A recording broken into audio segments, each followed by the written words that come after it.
James bond एक corporate गुलाम जो कि अल्टीमेट फ्रीडम सिस्टम को अनलॉक करता है। जितना ज्यादा वो इसमें शामिल होता है उतना ही अमीर होता जाता है। मजदूर से बॉस बनकर वो बुरे लोगों को कुचलता है और एक शक्तिशाली टाइकून के रूप में उभरता है। हमारी कहानी जेम्स बॉन्ड से शुरू होती है, जो अपने बॉस से पारिवारिक इमरजेंसी के लिए 2 दिन की छुट्टी लेने की कोशिश कर रहा था, लेकिन उसके बॉस को कोई फर्क नहीं पड़ता था। उसने वादा भी किया कि लौटने पर वो छूटे हुए काम की भरपाई कर देगा। उसे बस कुछ दिनों की जरूरत थी। अपने फोन से नजरें हटाए बिना मैनेजर ने कहा कि उनके डिपार्टमेंट में स्टाफ कम है और अंतिम संस्कार जैसी खास परिस्थितियों को छोड़कर कोई और छुट्टी मंजूर नहीं की जाएगी। मैनेजर का ध्यान भटकने का कारण एक खूबसूरत लड़की थी जो लाइव स्ट्रीम पर नाच रही थी। हाँ, वो उन लोगों में से एक था जो पैसे उड़ाते हैं, लेकिन मैनेजर एक बड़ा खिलाड़ी था जो अपने पसंदीदा स्ट्रीमर्स को ढेर सारा कैश डोनेट करता था। जैसे ही उसने वो रॉकेट शिप भेजा, लाइव स्ट्रीम में एनर्जी भर गई क्योंकि म्यूजिक और डांस और भी तेज हो गया। इस बीच जेम्स अभी भी अपनी बीमार माँ के लिए परेशान था, जिसे किसी की देखभाल की जरूरत थी। कचरे मैनेजर ने सुझाव दिया कि तुम्हारे पिता को तुम्हारी माँ की देखभाल करनी चाहिए। अगर ये संभव नहीं है तो आसपास के रिश्तेदारों को ये जिम्मेदारी लेनी चाहिए। अगर तुम्हारी माँ की हालत सीरियस होती तो शायद रिक्वेस्ट मंजूर हो जाती। तभी स्ट्रीम पर खूबसूरत लड़की ने अपने मैनेजर को बहुत सारे पैसे का रॉकेट भेजने के लिए धन्यवाद दिया। अपने कर्मचारियों की भलाई की परवाह न करने वाले इस बॉस को देखकर जेम्स बॉन्ड का गुस्सा उसके घमंडी लहजे के साथ बढ़ गया। मैनेजर ने जोर देकर कहा कि तुम्हें सीढ़ी चढ़ने के लिए कुछ बलिदान करने चाहिए, ना कि छुट्टी के बहाने बनाने चाहिए। उनकी न्यू मीडिया इंडस्ट्री में समय की पाबंदी बहुत जरूरी है। अगर कोई सबसे पहले खबर ब्रेक करता है तो उनके डिपार्टमेंट के परफॉर्मेंस पर असर पड़ेगा। इसलिए जेम्स ने पूरे समय संपर्क में रहते हुए घर से काम करने का प्रस्ताव दिया, लेकिन मैनेजर इसके लिए तैयार नहीं था। वो जेम्स को मनाने से थक गया था और सीधे उसे नौकरी छोड़ने के लिए कह दिया। उसे बस फाइनेंस डिपार्टमेंट से हिसाब किताब करके निकल जाना था। बदकिस्मती से जेम्स ने एक 3rd ईयर यूनिवर्सिटी से ग्रेजुएशन किया था और कंपनी ने उसे डिमांड के कारण ही रखा था। उनके ज्यादातर एप्लीकेंट 1st ईयर यूनिवर्सिटी से थे और वो हमेशा से ही आसानी से बदले जाने वाला आदमी था। ट्रेंड्स इंतजार नहीं करेंगे और ना ही उसकी नौकरी। मैनेजर जेम्स को सलाह देता है कि वो दोबारा नौकरी छोड़ने पर जोर देने से पहले इस बारे में सोच ले, तो जेम्स ने ठीक वैसा ही किया। उसने एक सिगरेट जलाई। जेम्स सोच रहा था लेकिन उसकी सोच फोन की रिंगटोन की तेज आवाज से टूट गई। दूसरी तरफ उसके पापा थे जो पूछ रहे थे कि क्या वो घर वापस आ सकता है। देखो, माँ की मेडिकल फीस अभी तक सेटल नहीं हुई है। हॉस्पिटल काफी फ्लेक्सिबल था, लेकिन और ज्यादा देरी से दिक्कत होगी। पापा कुछ दिनों से बहाने बना रहे थे और हॉस्पिटल पेमेंट के लिए अड़ा हुआ था। वे या तो पेमेंट करें या डिस्चार्ज हो जाएं। जाहिर है इससे पापा बहुत मुश्किल स्थिति में आ गए थे। दूसरी तरफ जेम्स को यह महसूस होने लगा था कि उसके पापा घर पर कुछ गंभीर फाइनेंशियल दिक्कतें छिपा रहे हैं। उसने कहा कि वो कुछ दिनों में वापस आ जाएगा और मेडिकल फीस में मदद करेगा, लेकिन एक पारंपरिक आदमी होने के नाते पापा ने उसे भरोसा दिलाया कि उसने पहले ही दोस्तों और रिश्तेदारों से कुछ पैसे उधार ले लिए हैं और मेडिकल इंश्योरेंस भी है जिससे सब कुछ कवर हो जाएगा। फिर भी जेम्स कमी को पूरा करना चाहता था क्योंकि वो नहीं चाहता था कि उसके परिवार पर रिश्तेदारों का कोई कर्ज हो। बेटा होने के नाते वो इस फाइनेंशियल गड़बड़ी को संभालना चाहता था। हालांकि पापा अपने नए ग्रेजुएट बेटे पर एक ऐसे शहर में काम करने का बोझ नहीं डालना चाहते थे जहां रहने का खर्च बहुत ज्यादा हो। वो बस चाहते थे कि जेम्स अपने लिए जिए और घर पर उनके बारे में चिंता ना करे। खैर, वो 1.5 साल से 5,000 की मंथली सैलरी पर काम कर रहा था। वो एक रूममेट के साथ बंक बेड शेयर करता था और सादा जीवन जीता था। इसके बावजूद वो सिर्फ 50,000 ही बचा पाया। कम से कम इतना तो माँ के मेडिकल खर्चों के कर्ज को कुछ समय के लिए कवर करने के लिए काफी होना चाहिए। जेम्स 20 से ज्यादा सालों तक बिना किसी नियम को तोड़े जिया था। आज वो इसे बदलने वाला था। उसने एक घटिया अमानवीय कंपनी से इस्तीफा देने का और अपनी तलेभा को कहीं और इस्तेमाल करने का पक्का इरादा कर लिया। तो उसकी अगली मंजिल ह्यूमन रिसोर्स डिपार्टमेंट थी। 20 मिनट बाद उसका स्टेटस आधिकारिक तौर पर बेरोजगार हो गया था। उसने ये अपनी मर्जी से किया था, लेकिन अब नौकरी ना होने से उसके चेहरे पर एक कड़वी मुस्कान आ गई। इस मौजूदा जॉब मार्केट और आर्थिक माहौल में बिना दूसरी नौकरी की अपनी रोजी रोटी छोड़ना कम से कम लापरवाह तो था ही, लेकिन उसे अपने पूर्वजों की इच्छाओं के खिलाफ फैसला लेने पर, अल्टीमेट फ्रीडम सिस्टम को अनलॉक करने पर बचाया गया। अपनी नौकरी छोड़ने पर जेम्स को 88,888 युआन या लगभग $1,12,000 का इनाम मिला। जेम्स अपनी जगह पर रुक गया। वो बस अपना काम कर रहा था जब उसके सामने गोल्डन टेक्स्ट प्रॉम्प्ट दिखाई दिया। पहले तो उसे लगा कि कोई पास में फुल वॉल्यूम पर वीडियो चला रहा है, जिससे उसके दिमाग में भी आवाज गूंज रही थी। लेकिन उसके सामने के इंटरफेस ने बताया कि उसे अपने इनाम के पैसे चेक करने चाहिए और खुलकर खर्च करना चाहिए। वो जितना ज्यादा खर्च करेगा उसे उतने ही ज्यादा पैसे मिलेंगे। अमीर और अमीर होते जाते हैं। कांपते हाथों से उसने सावधानी से अपना फोन अपनी जेब से निकाला। नोटिफिकेशन में लिखा था कि 88,88,888 युवान उसके अकाउंट में सफलतापूर्वक जमा हो गए हैं। पहले तो उसके अंदर के शक करने वाले ने सोचा कि ये किसी तरह का नया जमाने का स्कैम है या कुछ और, लेकिन टेक्स्ट मैसेज ऑफिशियल था और उसके अकाउंट में सच में पैसे बढ़ गए थे। अब सिस्टम जाग गया है। अब बस ये पता लगाना बाकी था कि सब कुछ कैसे काम करता है और क्या आज़ादी का ये सिस्टम सच में उसकी मदद कर सकता है। सब कुछ प्रैक्टिकली टेस्ट करना जरूरी था। उसके विचारों में एक औरत की आवाज़ ने रुकावट डाली, जो पूछ रही थी कि वो क्या सोच रहा है। जिस लड़की ने उसे आवाज़ दी वो गाओ वेन थी, जो 8 मिलियन फॉलोअर्स वाली एक ब्लॉगर थी। वो जानना चाहती थी कि क्या उसने उसका स्ट्रीम शेड्यूल तैयार किया है। गाओ वेन के 8 मिलियन फॉलोअर्स होने का एक कारण था। उसकी खूबसूरती और आकर्षण में जबरदस्त ताकत थी। उसे देखते ही जेम्स के विचार कहीं और चले गए और उसने ये भी नहीं सुना कि उसने क्या कहा। उसकी उलझन को देखकर वेन ने पूछा कि क्या उसने आखिरकार गाओ वेन को एक लड़की के तौर पर देखा। जेम्स ने उसे हमेशा की तरह मजाक समझा। खुद को उस पर फेंकते हुए वेन ने कहा कि उसे और ऑपरेशनल रिसोर्स की जरूरत है, क्योंकि हाल ही में सबसे ज्यादा पैसे देने वाले फैन कम पैसे दे रहे थे। इससे पहले जेम्स हमेशा उसके ऑनलाइन स्ट्रीमिंग ब्रॉडकास्ट को मैनेज करता था। वो असल जिंदगी में सबसे आकर्षक डांस डांस गॉडेस के नाम से जानी जाती थी। हालांकि वो काफी मिलनसार थी और बिल्कुल भी घमंडी नहीं थी। साथ ही उसकी कमी और उसकी ताकत ये थी कि उसे मजाक करना पसंद था। पहले भी ऐसा ही था, लेकिन अब उसने ये काम छोड़ दिया था और वो इसके लिए जिम्मेदार नहीं था। उसने वैन को बताया कि कंपनी उसके लिए दूसरा मैनेजर ढूंढ लेगी। लड़की ने चिंता से पूछा कि उसने इतना अचानक फैसला क्यों लिया। जेम्स को उस पर कुछ हद तक दया आई। हालांकि वो दूसरों को नीचा नहीं दिखाती थी, वो उसके साथ और भी बेहतर व्यवहार करती थी क्योंकि वो कंपनी में उसका ऑपरेटर था। वो उसके लिए काम करने वाला सबसे आसान इंसान भी था। लेकिन अब उनके रास्ते अलग हो रहे थे और यहाँ कुछ भी जोड़ने के लिए नहीं था। हमारे हीरो की राय में उसे आखिरकार असलियत का पूरी तरह से एहसास हो गया था। लेकिन गाओ वेन इतनी आसानी से हार मानने वाली नहीं थी। अपनी सॉरी अदाओं का इस्तेमाल करते हुए उसने कहा कि वो उसके साथ काम करना पसंद करती है और किसी और पर भरोसा नहीं करेगी। जेम्स की समझदारी पल भर में गायब हो गई। उसे एहसास हुआ कि वो उसके जादू में फंस गया है, लेकिन वो इतनी आसानी से हार मानने वाला नहीं था। उसी समय वैन ये समझने की कोशिश कर रही थी कि जेम्स वैंग आज इतना अजीब व्यवहार क्यों कर रहा है। आमतौर पर वो हमेशा उसके साथ खेलता था, लेकिन इस बार नहीं। दुखी आवाज में उसने पूछा कि क्या वो सच में उसे छोड़ना चाहता है। ये पुराने जेम्स पर काम कर सकता था, लेकिन अब हमारा हीरो पूरी तरह से अलग इंसान था। वो उसके दिखावे से बेवकूफ बनने वाला नहीं था। जेम्स ने जवाब दिया कि वो लंबी छुट्टी लेना चाहता है। गाओ वैन ने फिर से अपने आकर्षण से उसे लुभाने की कोशिश शुरू कर दी, और सच कहूं तो वो इसमें काफी अच्छी थी। जेम्स को मुश्किल हो रही थी, हालांकि ये पहले से ही तय था। उसके पास एक सिस्टम था जिससे वो अरबपति बन सकता था। उतने पैसों से वो ऐसी 10 सुंदरियां पा सकता था। आखिरकार होश में आने के बाद जेम्स ने जवाब दिया कि वैन को अपने नाक का मेकअप ठीक करना चाहिए क्योंकि उसे वो थोड़ा टेढ़ा लग रहा था। गाओ वैन, जिसने अपनी जिंदगी में ऐसी बात कभी नहीं सुनी थी, वो चौंक गई। उसे यह असंभव लगा, लेकिन फिर भी वो खुद इसे देखने के लिए भागी। आखिरकार वैन को लगने लगा कि जेम्स की बातें सच हैं और उसकी नाक का मेकअप सच में थोड़ा टेढ़ा था। ब्रॉडकास्ट जल्द ही शुरू होने वाला था, इसलिए इसे ठीक करने के लिए बहुत कम समय था। उसी समय जेम्स के सामने एक सिस्टम नोटिफिकेशन आया जिसमें सिस्टम ने उसके दृढ़ संकल्प के लिए अपनी प्रशंसा व्यक्त की। उसने चैन का कुत्ता बनने से इनकार कर दिया और वो अपनी सच्ची भावनाएं व्यक्त कर पाया। इसके लिए उसे 23,001 वॉन का इनाम मिला। जेम्स एक बार फिर हैरान था। उसने इतनी छोटी सी बात की थी और उसे पहले ही इतनी बड़ी रकम मिल गई थी। अगर वो अपने पुराने बॉस को घुटनों के बल रेंगवे पर मजबूर करता तो उसे क्या मिल सकता था। लेकिन अभी इसके बारे में सोचना जल्दबाजी थी। अभी के लिए पिछली बार की तरह उसे फिर से उसके अकाउंट में पैसे मिल गए। उसका बैलेंस पहले ही 1,62,000 यन था। अब जेम्स समझ गया था कि पूरी आजादी का क्या मतलब होता है। अब उसे खुद होने से डरने की जरूरत नहीं थी। वो जो चाहे कर सकता था और उसके लिए पैसे भी मिल सकते थे। इससे बेहतर और क्या हो सकता था। उस दिन धरती पर एक और शैतान पैदा हुआ। उस खूबसूरत लड़की ने असल में अपनी टेढ़ी नाक की तरफ इशारा करने के लिए उसे धन्यवाद दिया। उसने ये भी मान लिया कि वो अब अपने रास्ते जा रहा है, लेकिन भविष्य में एक साथ काम करने का मौका मिलने का इंतजार कर रही थी। इस खूबसूरत औरत ने असल में बेनकाब होने पर गुस्सा होने के बजाय उसके करियर के लिए शुभकामनाएं दी। वो बहुत शांत थी। जेम्स सोच रहा था कि क्या वो ये अच्छा होने का नाटक कर रही थी या वो स्वाभाविक रूप से ऐसी ही थी। इसके अलावा उसने उसे इतने लंबे समय तक टेक्निकल साइड में मेंटरिंग करने के लिए फेयरवेल डिनर ट्रीट के लिए भी इनवाइट किया। गाओ वैन ने तो अपने कुछ इंडस्ट्री बॉस के कनेक्शन से उसे नई नौकरी ढूंढने में मदद करने की भी पेशकश की, उसके बेहतरीन स्किल्स पर विश्वास करते हुए जो समय उन्होंने साथ बिताया था। इससे पहले कि उसे पता चलता कि वो सबसे अच्छी यूनिवर्सिटी से नहीं आया था, शायद वो बिल्कुल भी चालाक नहीं थी। शायद वो असल में एक अच्छी इंसान थी। इसलिए जेम्स ने इन्विटेशन पलट दिया और उसे डिनर पर ट्रीट देने की पेशकश की। वो स्वाभाविक रूप से चिंतित थी कि वो आर्थिक रूप से संघर्ष कर रहा होगा। हालांकि वो हंसा और कंजूस न होने के बहाने के तौर पर अपने जाने का इस्तेमाल किया। वे भविष्य में एक साथ काम कर सकते हैं, इसलिए इस डिनर को एडवांस धन्यवाद माना जा सकता है। वो मुस्कुराई जब उसे एहसास हुआ कि वो पहले ही जा रहा है, जब उन्हें एक दूसरे को जानने का मौका ही नहीं मिला था। चूंकि जेम्स ने पहले ही पैक कर लिया था और बाहर जाने के लिए तैयार था, काम के बाद डिनर एकदम सही रहेगा। जेम्स अपने कदमों में और भी जोश के साथ बिल्डिंग से बाहर निकला। उसका नया जन्म हुआ था और वो दुनिया को एक बिल्कुल नए लेवल पर अनुभव करने के लिए तैयार था। पहले अगर वो चल सकता था तो वो कभी बस या सबवे नहीं लेता। अगर वो पब्लिक ट्रांसपोर्ट ले सकता था तो वो कभी टैक्सी नहीं लेता। अगर वो 11 बजे तक ओवरटाइम करता तो वो किसी के साथ राइड शेयर करता। लेकिन अपने बैंक अकाउंट और उसके लिए खुले अनंत संभावनाओं को देखते हुए शायद शेयरिंग में भी बदलाव आ सकता है। आधी रात को राइड लेना उसकी रोजाना की जिंदगी में एक लग्जरी थी, इसलिए आज वो ऐप पर सबसे महंगी राइड लेगा और उन चीजों पर खुलकर पैसे खर्च करेगा जो वो पहले अफोर्ड नहीं कर सकता था। ज्यादा समय नहीं लगा और एक साफ सुथरी सिल्वर कार उसके पास आकर रुक गई। ड्राइवर मिलनसार था और उसने सूट भी पहना हुआ था। अगर आप डीडी प्रीमियम राइड ऑर्डर करते हैं तो आपको यही मिलता है। जेम्स के सिस्टम ने उसे नाइस होने के लिए चुपचाप 50,000 और इनाम दिए और बिना कीमत देखे सिर्फ कार को देखकर उसकी स्लीक लाइंस और उसके इंजन की स्मूथ आवाज किसी का भी खून जोश से उबाल सकती थी। उसे याद आया कि कैसे वो कभी कभी आधी रात तक दूसरे लोगों का इंतजार करता था ताकि उनके साथ राइड शेयर करके कुछ पैसे बचा सके। उसकी अभी की हालत उससे बहुत अलग थी। उसने सच में सोशल क्लास में एक बहुत बड़ी छलांग लगाई थी। आज से वो एक अलग इंसान होगा। ड्राइवर मुस्कुराया और उसे प्यार से कार में बैठने के लिए कहा। उसकी मंजिल बॉक्सिंग रोड चौराहा कंफर्म हो गई थी, खास तौर पर लीज यांग जिनबिंग पैनकेक शॉप। कंफर्मेशन मिलने पर ड्राइवर ने गैस पर पैर रखा और उस जगह के लिए गाड़ी चला दी। पीछे की सीट पर जेम्स ने खुशी खुशी एक महंगी गाड़ी में तेजी का एहसास किया। टेल पाइप से धुआं निकल रहा था और ड्राइवर अपनी शानदार ड्राइविंग स्किल्स दिखा रहा था। उनकी स्पीड से जेम्स की मंजिल तक पहुंचने में ज्यादा समय नहीं लगा। वो कार से बाहर निकला। उसमें अब नया आत्मविश्वास था। वो कुछ भी करने को तैयार था क्योंकि उसने रियलिटी और कैपिटलिज्म का चीट कोड अनलॉक कर लिया था। पैनकेक शॉप में काम करने वाली बूढ़ी औरत उसे अब तक जानती थी। वो ये भी जानती थी कि उसका ऑर्डर आमतौर पर बिना अंडे और सॉसेज वाला जिनपिंग होता था, लेकिन इस बार अलग था। उसे अंडा चाहिए था। असल में वो जितने अंडे चाहता था उतने खरीद सकता था, लेकिन 2 काफी होंगे। साथ ही उसे 2 प्योर मीट सॉसेज चाहिए थे, वे बेकार स्टार्च वाले सॉसेज नहीं।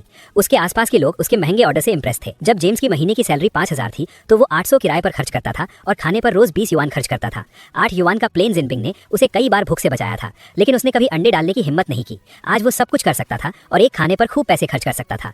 सिर्फ 15 युआन की कोई चीज खाने के लिए लाइन में लगना ही जेम्स के लिए एक लेवल अप था। वो चाहता था कि उसके आसपास के लोग उसके 2 अंडे और प्योर मीट सॉसेज देखकर जलन महसूस करें। ठीक वैसा ही हुआ। औरतें शर्मा गई और लड़के सोचने लगे कि वे कब इस तरह अपने अंडे और सॉसेज दिखा पाएंगे। अपनी गरीबी वाली जिंदगी से इतनी बड़ी छलांग लगाने के इस छोटे से स्टंट ने उसे सिस्टम से और 20,000 युआन दिला दिए। अच्छे खाने का मजा लेते हुए स्टॉल से दूर जाते हुए जेम्स ने अपने चेहरे पर संतुष्टि भरी मुस्कान के साथ खूबसूरत दोपहर का आनंद लिया। उसने खुद से वादा किया कि अगली बार वो अपने ऑर्डर में 5 अंडे लेगा। अपने स्टूडेंट के दिनों में वापस जेम्स इतना गरीब था कि नौकरी मिलने के बाद वो किसी भी तरह का एंटरटेनमेंट अफोर्ड नहीं कर सकता था। उसके पास ना सिर्फ पैसे कम थे, बल्कि उसका सारा समय चला गया था। आजकल उसे ये भी नहीं पता कि नॉर्मल लोग एंटरटेनमेंट के लिए क्या करते हैं। बिना किसी मकसद के घूमते हुए वो खुद को एक जानी पहचानी बिल्डिंग के पास पाया। अचानक उसके दिमाग में एक आइडिया आया, जैसे जिमी न्यूट्रॉन को ब्रेन ब्लास्ट होता है। वो इसके बारे में कैसे भूल सकता था। अब जब उसके पास बहुत सारा पैसा था तो वो उन अमीर लोगों की तरह रह सकता था जो प्राइस टैग देखे बिना मॉल में शॉपिंग करते हैं। उसे आज रात गाओ वेन को डिनर पर ले जाना था, और जहां तक उसे पता है आजकल high and restaurant dress code पर बहुत ध्यान देते हैं। उसकी अभी की अलमारी से काम नहीं चलेगा। उसके कपड़ों की क्वालिटी अमीर सोसाइटी के स्टैंडर्ड के हिसाब से बिल्कुल नहीं थी। इसलिए वो मॉल में गया और उसने वो करने का फैसला किया जो उसने पहले कभी नहीं किया था। भीड़ के बीच उसने दुकानों और उनके स्टोर फ्रंट को बहुत कंफ्यूजन में देखा।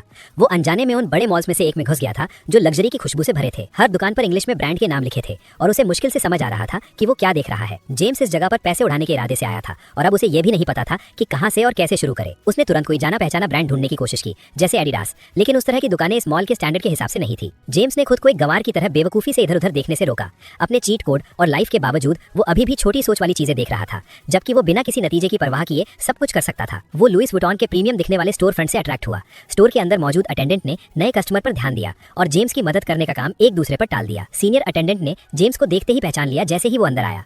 कस्टमर सर्विस में अपने रिच एक्सपीरियंस की वजह से उसने नौजवान को उसके अभी के पहनावे से जज किया। उसके बाल प्रोफेशनली स्टाइल नहीं थे, उसने बेकार की चीजें पहनी हुई थी, उसका फोन एक पुराना मॉडल था और उसके ज्यादातर कपड़े स्ट्रीट स्टॉल से डिस्काउंट वाले सामान थे। दूसरे शब्दों में एक गरीब लड़का पकड़ा गया था। अटेंडेंट्स के बीच एक बिना कही बात का अग्रीमेंट था कि वे ऐसे किसी की मदद नहीं करेंगे जो कभी भी वो सामान अफोर्ड नहीं कर पाएगा जो वे बेच रहे थे। जेम्स को ये बात धीरे धीरे समझ आई जब वो अंदर आया और किसी भी अटेंडेंट ने उस पर ध्यान नहीं दिया। हाँ, उसने माना कि वो अभी एक गरीब लड़के जैसा दिख सकता है, लेकिन उनका घमंड बहुत साफ दिख रहा था और बदमाश था। इसलिए उसने आवाज उठाई और समझाया कि वो काम से थक गया था और उसके पास ब्राउज करने का समय नहीं था। वो बस 1,50,000 की कोई चीज लेना चाहता था और अपनी शॉपिंग खत्म करना चाहता था। लेकिन क्योंकि ये घमंडी सेल्स लेडीज अकड़ दिखाकर उसका समय बर्बाद करना चाहती थी, तो शायद वो बगल वाले हरमे स्टोर में चला जाएगा। उसकी धमकी सुनकर अटेंडेंट्स घबरा गए। शायद उन्होंने गलती से एक कस्टमर को गलत समझ लिया था, इसलिए हर अटेंडेंट जल्दी से उस जवान आदमी की तरफ भागा। उन्होंने उसे प्याली मुस्कान दी और पूछा कि वो क्या ढूंढ रहा है। कुछ ने तो उसे बैठने और स्टोर के कलेक्शन को देखते हुए चाय पीने का भी ऑफर दिया। ये जेम्स के लिए पहला मौका था जब उसे पता चला कि पैसा सच में बोलता है और बहुत कुछ बोलता है। जब तक उसकी शॉपिंग खत्म हुई, वो पहले से ही चमकीले नए कपड़ों से सजा हुआ था। उसका ऑरा निस्संदेह बढ़ गया था। उसने ये भी सीखा कि लग्जरी स्टोर में अमीर लोगों के लिए सर्विस निस्संदेह फर्स्ट क्लास होती है। आपको अपने बैग खुद उठाने की भी जरूरत नहीं होती, कोई और आपके लिए उन्हें उठाता है। उसका सामान उठाने के लिए असाइन की गई लड़की ने खुशी खुशी और विनम्रता से उसे महीने के आखिर में एक ज्वेलरी अप्रिसिएशन इवेंट में शामिल होने के लिए इन्वाइट किया और उसने वादा किया कि अगर उसके पास समय होगा तो वो आएगा। उसने ये भी प्रपोज किया कि सुविधा के लिए वे उसके बैग उसके घर पहुंचा सकते हैं, लेकिन उसने ऐसा करने से मना कर दिया क्योंकि उसे चीजें खुद करना पसंद था। ये कहकर उसने एक ताजा मुस्कान और शानदार एनर्जी के साथ लेडी से बैग ले लिए। लेडी ने शॉपिंग मॉल से बाहर निकलते समय सम्मान से उसे शुभकामनाएं दी।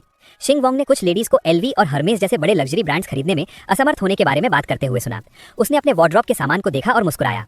कल वो इतनी महंगी चीज खरीदने का सपना भी नहीं देख सकता था। आज वो और ज्यादा खर्च करने का इंतजार नहीं कर सकता था। सिस्टम ने उसे अपनी पिछली सैलरी के 3 साल के बराबर पैसे एक बार में खर्च करते हुए देखा। ये उसकी पहली बड़ी उपलब्धि थी और इसके साथ उसे 6,60,000 का विन रिवॉर्ड मिला, या लगभग $90,000। सच में ज्यादा खर्च करने से और भी ज्यादा कमाई होती है। एक कंजूस गरीब लड़के से वो अब करोड़पति बनने से बस थोड़ा ही दूर था। उसे बस कड़ी मेहनत करनी थी और शानदार जिंदगी जीनी थी। जेम्स अब कंजूस नहीं हो सकता था, और अगर पहले वो कोई सस्ता फास्ट फूड चुनता था तो अब उसने शहर का सबसे महंगा रेस्टोरेंट लिंग वे वेस्टर्न चुना। ऐसे रेस्टोरेंट के लिए हमारा हीरो बेशक सही कपड़े पहनकर गया। शायद अपनी जिंदगी में पहली बार उसका लुक चमकदार और शानदार था। एंट्रेंस पर ही उसका स्वागत एक खूबसूरत वेटरेस ने किया और उसने माननीय श्री हैंक को रिजर्व प्राइवेट रूम तक ले जाने की पेशकश की। जेम्स थोड़ा जल्दी आ गया था और गांव वैन अभी भी अपने काम में बिजी थी, इसलिए वो एंट्रेंस पर उसका इंतजार करने वाला था। लेकिन वेटरेस ने उसे भरोसा दिलाया कि उसके जैसे खास मेहमानों को यहाँ इंतजार करने की कोई जरूरत नहीं है। प्राइवेट रूम मेन हॉल से अलग था और वो वहाँ आराम कर सकता था, अपने दोस्तों का इंतजार करते हुए कुछ डेजर्ट खा सकता था। इतनी शानदार जगह पर ऐसा स्वागत शिंग वोंग के लिए काफी अजीब था। सच में कपड़े ही इंसान की पहचान बनाते हैं। जब वो इस प्राइवेट रूम में दाखिल हुआ तो डेजर्ट और चाय पहले से ही टेबल पर रखे थे और वो खुद ले सकता था। अगर उसे कुछ और चाहिए होता तो वो बस घंटी बजा सकता था। वेट्रेस हमारे हीरो के आराम में खलल नहीं डालने वाली थी और वो अपने खाने का मजा ले सकता था।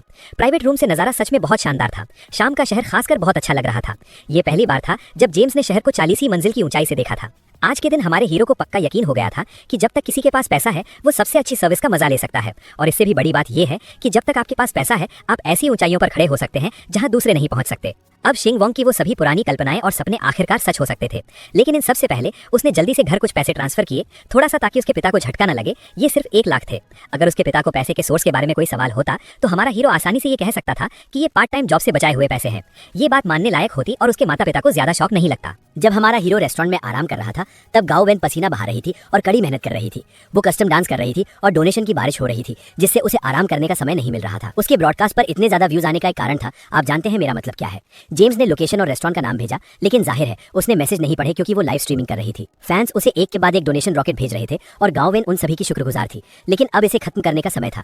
आज के लिए बस इतना ही था और दर्शक कल फॉलो अप देख पाएंगे। आखिरकार ये पागलपन खत्म हुआ और एक थकी हुई और पसीने से लथपथ वेन बैठकर आराम कर सकी। बदकिस्मती से उसके लिए आराम का ये मनचाहा पल ज्यादा देर तक नहीं रहा। लगभग तुरंत ही उसकी दोस्तें आ गई। वे साथ में डिनर पर जाना चाहती थी। गाओ वेन को उन्हें निराश करना पड़ा क्योंकि शाम के लिए उसके अपने प्लान थे। उसकी एक दोस्त को तुरंत शक हुआ कि कुछ चल रहा है और गाओ वेन उससे एक बहुत जरूरी बात छिपा रही है। वो किसके साथ डिनर पर जाने वाली थी? क्या उसका कोई अमीर फैन था? वेन को उसे निराश करना पड़ा। उसे बकवास करना बंद कर देना चाहिए। वो इस लड़के को खुद जानती है, ये बस जेम्स है। दोस्तें हैरान थी कि गाओ वेन अभी भी इस लूजर के बारे में सोचती है और काम के बाद उससे मिलने के लिए राजी हो गई। उसे निश्चित रूप से उसके लिए फीलिंग्स है, चाहे वो इसे कितना भी छिपाने की कोशिश करे। गाओ वेन ने फिर से उन्हें बकवास करना बंद करने की सलाह दी। वो बस उसकी शुक्रगुजार है कि गाओ वेन ने कंपनी में ऑपरेटर रहते हुए उसकी बहुत मदद की थी। अब जब उसने कंपनी छोड़ दी है तो ये बस एक फेयरवेल डिनर है। इसके अलावा वो ट्रीट देगा। ये सुनकर कि वो ट्रीट देगा, लड़कियां भी उसके साथ जाना चाहती थी। ये कोई डेट नहीं थी, इसलिए गाओ को कोई दिक्कत नहीं थी। इसके अलावा वे शायद कुछ सिंपल खाएंगी और ये जेम्स के लिए ज्यादा महंगा नहीं होगा। लेकिन अगर दोस्तों को कुछ महंगा चाहिए होता तो वे उसके लिए अलग से पैसे देती। सुनहरे बालों वाली दोस्त को इससे कोई दिक्कत नहीं थी। उसका दिन लंबा था और वो खुद को थोड़ा ट्रीट देना चाहती थी। रिया भी जाना चाहती थी और दूसरों का फायदा बिल्कुल नहीं उठाना चाहती थी। कम से कम उसने यही कहा। असल में रिया बस जानती थी कि जेम्स इतना कंजूस है कि उसने अपने पैनकेक में एक अंडा भी नहीं डाला। वो बहुत उत्सुक थी कि वो उन्हें डिनर के लिए किस तरह के फैंसी रेस्टोरेंट में ले जाएगा। बेशक गाओ वेन अपने लालची दोस्तों का मन नहीं पड़ सकती थी, इसलिए उसने सुझाव दिया कि मेकअप हटाने के बाद वे पार्किंग लॉट में मिले। जल्द ही वे एक साथ पार्किंग लॉट में गए जहां गाओ वेन की बिल्कुल नई कार पार्क थी। उस शाम वे भाग्यशाली थे और किसी ने उसे ब्लॉक नहीं किया। जैंग चिंगचिंग को यह मानना पड़ा कि हाल ही में उसके लिए एबी एडवर्टाइजिंग कॉन्ट्रैक्ट मिलना मुश्किल हो गया था और उसे नहीं पता था कि वो कब ऐसी ही कार खरीद पाएगी। गाओ वेन ने सुझाव दिया कि वो डांस ड्रीमर बनने की कोशिश करे, लेकिन जोंग चिंगचिंग खुद को अच्छी तरह जानती थी। ये उसके लिए बहुत थकाने वाला था। आखिरकार उसमें गाओ वेन की तरह सुबह से रात तक डांस करने की हिम्मत नहीं थी। इसके बजाय उसकी रणनीति थी कि कोई अच्छा बड़ा भाई उसे प्रपोज करे और उसे इस बेकार इंडस्ट्री से बाहर निकाले। रिया ने तुरंत उसे जमीन पर ला दिया। जांग चिंगचिंग अपनी इंडस्ट्री में बहुत ज्यादा चाहती थी। ये अच्छा था कि बड़े लोगों ने उसका फायदा नहीं उठाया। फिर भी वो उनमें से किसी के आने का सपना देखती थी जो उसे बचाए। जांग चिंगचिंग बस थोड़ा सपना देखना चाहती थी। रिया को इससे कोई दिक्कत नहीं थी। वो जो चाहे सपना देख सकती थी। लेकिन क्या वो इतनी भोली हो सकती थी और ये मान सकती थी कि गाओ वेन ने सिर्फ स्ट्रीमिंग सर्विस पर डांस करके खुद के लिए एक फैंसी कार खरीदी थी? शेरा को पक्का यकीन था कि वो कई बड़े लोगों के साथ सोई होगी, नहीं तो वो निश्चित रूप से सिर्फ अपने क्यूट लुक की वजह से टॉप 1 कंपनी स्टार नहीं बनती। आखिरकार अपने सभी गंदे अंदाजों के बाद शेरा को होश आया और उसने पूछा कि वे डिनर के लिए कहां जा रहे हैं। जैसे ही गाओ वेन ने चेक करने के लिए अपना फोन निकाला, वो अपने चेहरे पर अजीब से हैरान करने वाले भाव के साथ जम गई। शेरा ने घमंड से टिप्पणी की। उसे पक्का यकीन था कि वो जगह इतनी घटिया थी कि उसकी प्यार में डूबी दोस्त भी हैरान थी। लेकिन वो गलत थी। जिस जगह उन्हें बुलाया गया था उसका नाम लिंग वाई था और उसी नाम का एक रेस्टोरेंट था। ये जिंग वू बिल्डिंग में था। ये रेस्टोरेंट 3 मिशेलिन स्टार वाला एक सुपर फेमस और पॉपुलर रेस्टोरेंट होने के लिए जाना जाता था। ऐसी जगह पर सबसे मामूली डिनर की कीमत भी प्रति व्यक्ति 3000 से ज्यादा थी। लेकिन ये भी मुख्य समस्या नहीं थी। समस्या ये थी कि जगह की पॉपुलैरिटी की वजह से रिजर्वेशन मिलना बहुत मुश्किल था। गाओ वेन को ये कल्पना करना मुश्किल लगा कि जेम्स जैसा कंजूस उन्हें वहां बुला सकता है। क्या ऐसा हो सकता है कि उसे चुपके से प्रमोशन मिल गया हो और इसीलिए उसने अपनी पिछली नौकरी छोड़ दी हो? रिया ने मान लिया कि ये उसी बिल्डिंग में कोई सस्ता रेस्टोरेंट होगा। कुछ लोगों को दिखावा करने और दूसरों को भ्रमित करने के लिए फेमस जगहों के पास लोकेशन पोस्ट करना पसंद होता है। गाओ वेन को अपनी जलने वाली दोस्त पर विश्वास नहीं हुआ और उसने उसे इतनी जल्दी जज न करने की सलाह दी। जहां तक वो जानती है जेम्स उस तरह का घमंडी इंसान नहीं है। लेकिन रिया को अभी भी यकीन था कि जेम्स जल्द ही खुद को शर्मिंदा करेगा और गाओ वेन उसके बारे में अपनी गलत राय बदल देगी। आखिरकार वे कार में बैठे और जाने के लिए सहमत हो गए और रात में बिना ट्रैफिक वाले शहर में वे काफी तेजी से गाड़ी चला रहे थे। जांग चिंगचिंग को यह मानना पड़ा कि हाउ की नई कार स्थिर थी और उसमें मजबूत शॉक रेजिस्टेंस था, जिसकी उसकी पुरानी कार में बिल्कुल कमी थी। रिया अपनी प्रतिक्रिया में ज्यादा संयमित थी। उसने अपनी दोस्त दोस्त को अपने मौके का फायदा उठाने की सलाह दी। वो एक ब्यूटी ब्लॉगर है और उसके लाइव स्ट्रीम पर बहुत से अमीर लोग होते हैं जिनसे उसे कुछ रिसोर्स मिल सकते हैं। उसे बस अपना कॉलर थोड़ा नीचे करना है और नरम आवाज में बात करनी है, फिर गिफ्ट्स की बारिश होगी, चाहे वो डांस हो या ब्यूटी। उसे बस अपने स्टैंडर्ड्स थोड़े कम करने हैं और अमीर फैंस गिफ्ट्स के रॉकेट भेजेंगे। फिर जांग चिंग चिंग को एडवर्टाइजिंग कॉन्ट्रैक्ट्स मिलने की चिंता नहीं करनी पड़ेगी। हालांकि जांग चिंग चिंग को खुद ऐसे ऑफर बिल्कुल पसंद नहीं थे। इसके अलावा उसके ज्यादातर दर्शक लड़कियां थी। रिया जोर नहीं डालने वाली थी। अगर ये उसे सूट करता है और वो ऐसे तरीकों का सहारा लिए बिना पैसे कमा सकती है तो ठीक है। ऐसा नहीं है कि कोई भी बिना किसी वजह से ऐसी चीज का सहारा लेना चाहता है। रिया ने यह भी सोचा कि कोई अमीर लड़का सच में उससे शादी करना चाहेगा और फिर वो बिना किसी पछतावे के फुल टाइम हाउसवाइफ बनने के लिए तैयार हो जाएगी। अब उसे बस एक ही बात परेशान कर रही थी कि गाओ वैन चुप थी। क्या वो सच में उन सभी को नीचा देख रही थी? लेकिन जैसे ही उसने इसके बारे में सोचा, गाओ वैन ने बोलना शुरू किया। वो थोड़ा अलग सोचती थी। अगर कोई जोड़ा सिर्फ कुछ समय के आकर्षण की वजह से साथ है और लड़की आर्थिक रूप से आत्मनिर्भर नहीं है तो वो परिवार में कमजोर स्थिति में होगी और उसे बोलने का कोई अधिकार नहीं होगा। और फिर जिस तरह से वो अमीर आदमी उसके साथ रहता है उसी तरह वो किसी और के साथ भी रह सकता है। इसलिए जब तक किसी आदमी के पास पैसा है उसके आसपास हमेशा जवान लड़कियां रहेंगी जिन्हें वो अपनी मर्जी से बदल सकता है। ये ऐसी स्थिति नहीं थी जिसमें गाओ वैन रहना चाहती थी। रिया को उसकी बातें बहुत ईमानदार नहीं लगी। वो चाहती थी कि हॉर्न दिखावा करना बंद कर दे। आखिरकार वो असल में दूसरों से ज्यादा भड़काऊ तरीके से डांस करती है। अपने लाइव स्ट्रीम पर असल में गाओ वैन सिर्फ आत्मनिर्भर बनना चाहती थी और जितना हो सके उतना कमाना चाहती थी जब तक वो कमा सकती थी। एक आदमी उसे धोखा दे सकता है लेकिन पैसा कभी नहीं। आखिरकार वे रेस्टोरेंट के नीचे पार्किंग लॉट में पहुंचे और हॉर्न आत्मविश्वास से आगे बढ़ी। लेकिन जान कियान ने उसे जल्दी से रोक दिया, उस जगह का पता दोबारा चेक करने के लिए जहां जेम्स ने उन्हें बुलाया था। हॉर्न की ज्यादा मासिक आय के बावजूद भी वो शायद यहाँ ज्यादा पैसे खर्च नहीं करना चाहेगी। क्या होगा अगर जेम्स ने उसे गलत पता दिया हो? शेरू उससे पूरी तरह सहमत थी। उसके लिए एक महंगे रेस्टोरेंट में जाना और फिर शर्मिंदा होकर वापस आना शर्मनाक था क्योंकि उनके पास वहां रिजर्वेशन नहीं था। क्या होगा अगर उनके किसी दर्शक ने उन्हें पहचान लिया और उसका वीडियो ऑनलाइन पोस्ट कर दिया और फिर वे अपने फॉलोअर्स खो देंगे? इसलिए गाओ वैन ने पक्का पता लगाने के लिए हैंक को कॉल करने का फैसला किया, लेकिन उसे सिर्फ डायल टोन मिली और जेम्स ने जवाब नहीं दिया। रिया ने मन ही मन उस पर व्यंग्य से हंसा, ये सोचकर कि ये पूरी तरह से गाओ की गलती थी कि वो दिखावा करने वालों के साथ घूम रही थी और इस सब में फंस रही थी। और दूसरी ओर गाओ वैन ने सोचा कि जेम्स बस व्यस्त है और इसलिए जवाब नहीं दे रही। रिया ने फिर से अपनी अच्छी दोस्त का नकाब पहना और सुझाव दिया कि शायद कुछ हुआ हो। किसी भी मामले में जेम्स जानबूझकर उसके साथ गड़बड़ नहीं करेगा, नहीं तो अभी भी ऊपर जाकर चेक करना सही रहेगा क्योंकि वे यहाँ हैं। रिया बस इस टॉप 1 रेस्टोरेंट को देखने के लिए उत्सुक थी और ये देखने के लिए कि जेम्स के साथ कहानी कैसे खत्म होगी। हॉर्न ने अपने दोस्तों को लिफ्ट लेने के लिए बुलाया, ये सोचते हुए ये सिटी एक बहुत महंगा रेस्टोरेंट है। भले ही वो इसे अफोर्ड कर सकती है लेकिन जेम्स अपनी छोटी सैलरी के साथ शायद नहीं कर सकता, इसीलिए वो आमतौर पर इतना कंजूस रहता है। ये उसके लिए बहुत ज्यादा एक्सपेंसिव होगा। क्या होगा अगर वो सिर्फ मजाक कर रहा था? उस केस में उसे पूरे डिनर का पेमेंट खुद करना पड़ेगा। एंट्रेंस के पास पहुंचकर गाओ वैन हिचकिचाते हुए आसपास देखा। जब उसने उसे मेन हॉल में नहीं देखा तो वो घबरा गई। जेम्स फोन का जवाब क्यों नहीं दे रहा था? उसने बार बार कोशिश की लेकिन कुछ नहीं बदला। अचानक एक वेट्रेस उनके पास पीछे से आई और पूछा कि क्या उन्होंने रिजर्वेशन करवाया है। हैन को समझ नहीं आ रहा था कि क्या जवाब दे,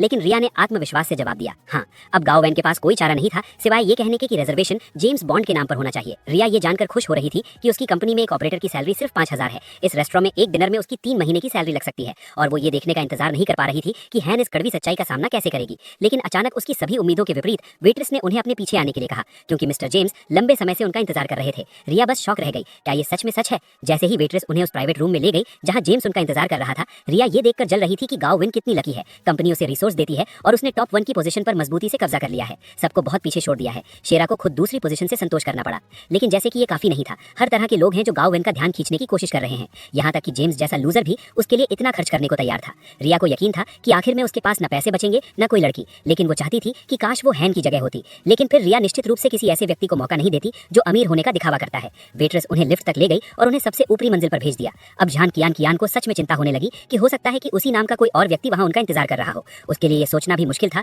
कि अगर वे सब कुछ गलत समझ लें तो कितनी शर्मिंदगी होगी। जहां तक उसे पता है ये लिफ्ट यहाँ सिर्फ वीआईपी क्लाइंट्स के लिए है ताकि उन्हें प्राइवेट रूमों वाली टॉप फ्लोर पर पहुंचने में आसानी हो। बस बात यह है कि ऐसे रूम की बुकिंग की कीमत शाम के लिए प्रति व्यक्ति 10,000 तक जाती है। अब रिया को यकीन था कि उसी नाम का कोई और व्यक्ति वहां उनका इंतजार कर रहा था। उसकी राय में ये जेम्स के लिए बहुत ज्यादा था। उसे अपनी पूरी 3 महीने की सैलरी खर्च करनी पड़ती और वो भी तब जब वो कुछ खाता पीता नहीं। भले ही वो सच में वही हो, उसे ये देखने की उत्सुकता थी कि जब वो देखेगा कि वे तीनों आए हैं तो वो खुद को कैसे संभालेगा। उसे ये मानना पड़ा कि जेम्स सच में बहुत स्मार्ट है क्योंकि उसने सही समय चुना जब उसी नाम के किसी व्यक्ति ने रेस्टोरेंट में सीट रिजर्व की थी और उन्हें यहाँ सिर्फ दिखावे के लिए बुलाया था। लेकिन ये पूरा शो जल्द ही खत्म हो जाएगा और वो उसे बाहर ले आएगी। आखिरकार वे 40वीं मंजिल पर पहुंचे जहां एक अच्छी वेट्रेस जो तीनों से ज्यादा अच्छी दिख रही थी, उसने उन्हें अंदर आने और बैठने के लिए कहा। गाओ वैन को सिर्फ एक बात परेशान कर रही थी कि जेम्स यहाँ कहीं नहीं दिख रहा था। लेकिन चियान इससे परेशान नहीं थी और तुरंत इतने शानदार रेस्टोरेंट में तस्वीरें लेने लगी।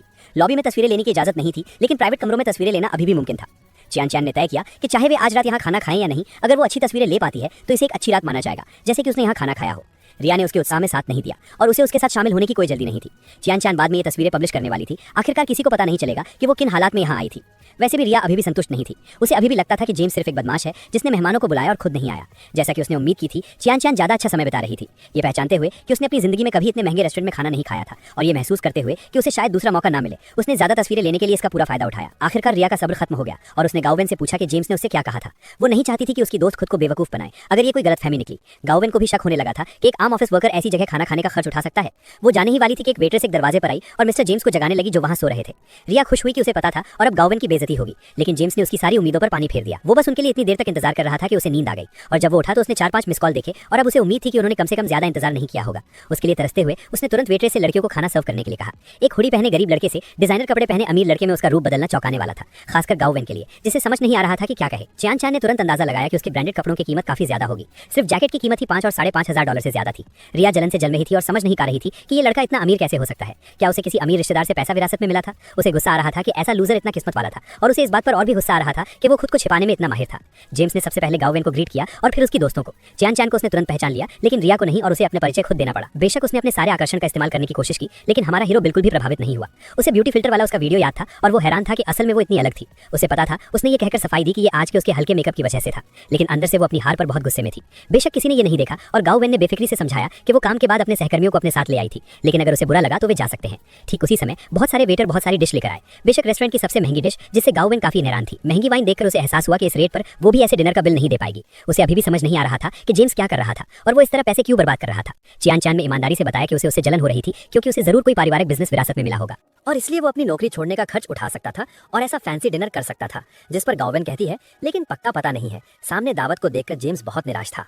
उसे इस यप्पी खाने की भूख नहीं थी। ये देखने में अच्छा लग रहा था, लेकिन ये उसके लिए बहुत ज्यादा था। उत्साहित झान छियान ने दावत की पहली तस्वीर लेने की इजाजत मांगी। जेम्स ने खुशी खुशी उसे अपना काम करने दिया। खुद एक कंटेंट क्रिएटर होने के नाते झान छियान काफी अच्छी फोटोग्राफर थी और तस्वीरें शानदार थीं।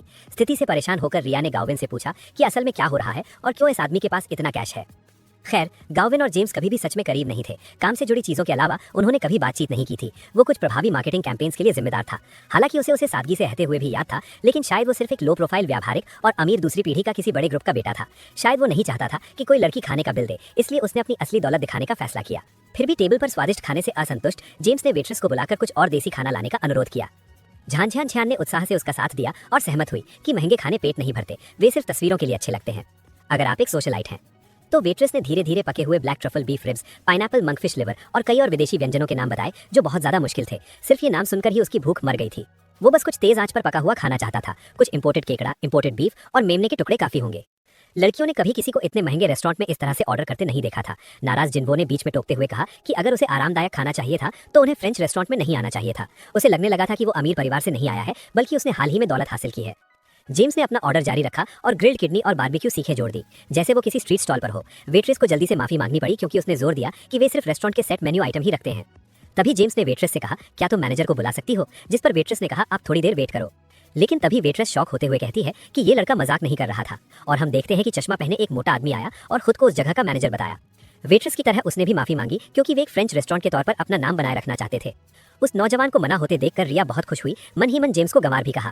उसने उसकी हल्की मुस्कान देखी और उस पर ध्यान दिया। फिर भी वो सच में एक फ्रेंच रेस्टोरेंट में बारबेक्यू खाना चाहता था, इसलिए उसने खाने के लिए 3 लाख रुपए का ऑफर दिया और अगर उसकी रिक्वेस्ट पूरी होती है तो टिप के तौर पर 50,000 एक्स्ट्रा देने का वादा किया।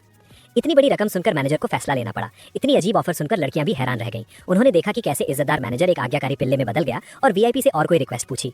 मैनेजर को अपनी मांगों के आगे झुकते देखकर उसे उसकी खोई हुई हिम्मत की याद में कुछ किडनी सुशीमी देने का वादा किया। बहुत भरोसेमंद दिखते हुए मैनेजर ने तुरंत इंस्ट्रक्शंस देने का वादा किया। सिस्टम ने उसे बेशर्मी से काम करते हुए, डाइनिंग एटिकेट्स को नजरअंदाज करते हुए और रेस्टोरेंट के नियम बदलते हुए देखा, और उसने उसे इनाम के तौर पर 5 लाख रुपए दिए। ये सिस्टम अंदरूनी झगड़ों को सुलझाने में सच में बहुत काम आ रहा था। उसने लड़कियों से कहा कि डाइनिंग आराम करने और पेट भरने के बारे में होनी चाहिए, इसलिए उन्हें इसे सही तरीके से करना चाहिए। जिस पर झान खुशी खुशी मान गई। वो एक हाई एंड रेस्टोरेंट में सर्व किए गए स्ट्रीट फूड की तस्वीरें अपलोड करने का इंतजार कर रही थी, जिससे उसे और पॉपुलैरिटी मिलनी थी। कुछ मिनट बाद सर्वेंट्स प्राइवेट डाइनिंग रूम में आए और धीरे धीरे ऑर्डर दिए गए। हालांकि ये नॉर्मल स्ट्रीट फूड होना चाहिए था, लेकिन रेस्टोरेंट ने इसे ऐसा बना दिया कि ये बहुत स्वादिष्ट लग रहा था। ये शानदार खाना देखकर झान को यकीन हो गया कि पैसा बोलता है, चाहे हालात कुछ भी हो।